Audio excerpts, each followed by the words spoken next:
Ne vis pas pour plaire aux gens. Vis pour ton âme, pour ta paix et pour ton Seigneur.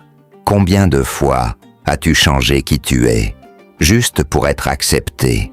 Combien de fois as-tu étouffé ta vérité, maquillé tes émotions, trahi tes convictions, simplement pour ne pas déranger, pour ne pas décevoir, pour ne pas être rejeté?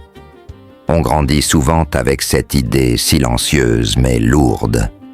Si les autres m'aiment, alors je suis à ma place. Alors, on ajuste nos paroles, on surveille nos gestes, on construit une version de nous-mêmes qui plaît, mais qui n'est pas vraie. Imagine une fleur qui essaie de devenir un arbre, juste parce que les arbres sont admirés. Elle force, elle lutte, elle se déforme, mais elle ne s'épanouit jamais. Pourquoi? Parce qu'elle n'est pas faite pour ça.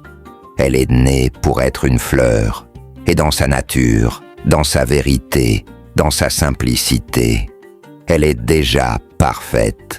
Toi aussi, tu es né avec une essence, une identité, une mission silencieuse.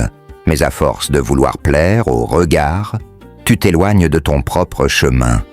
Tu t'épuises à courir après une validation qui ne dure jamais. Parce que les gens changent.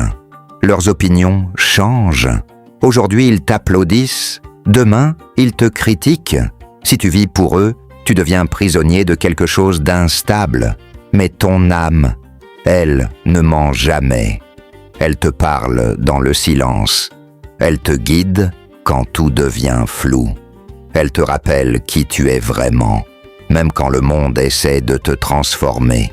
Ta paix, elle ne se trouve pas dans les applaudissements. Elle se trouve dans l'alignement, dans ce moment où tu te regardes dans le miroir et que tu sais que tu n'as pas trahi qui tu es. Et ton Seigneur, lui, il voit tout. Il connaît ce que tu caches, ce que tu ressens, ce que tu combats. Tu n'as pas besoin de jouer un rôle devant lui. Tu n'as pas besoin d'être parfait pour être accepté. Tu as juste besoin d'être sincère. Parce que ce n'est pas le regard des gens qui définit ta valeur. C'est ta vérité intérieure et ta relation avec celui qui t'a créé. Le monde va toujours essayer de te modeler.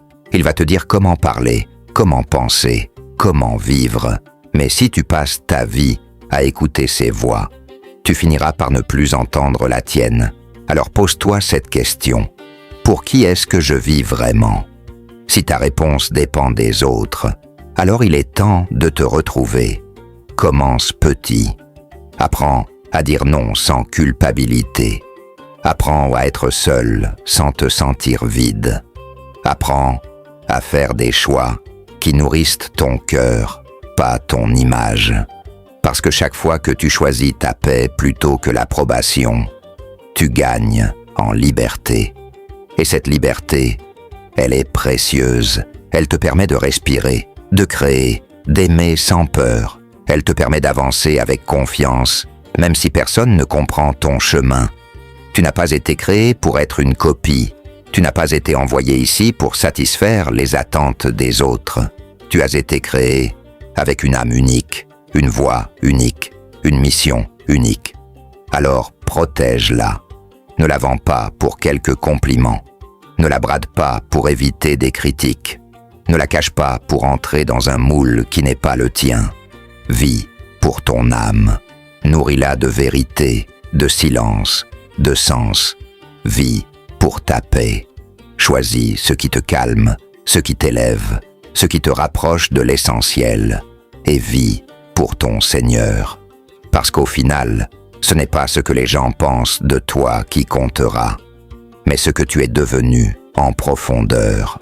Le jour où tu comprendras ça, tu n'auras plus besoin de plaire, tu seras libre.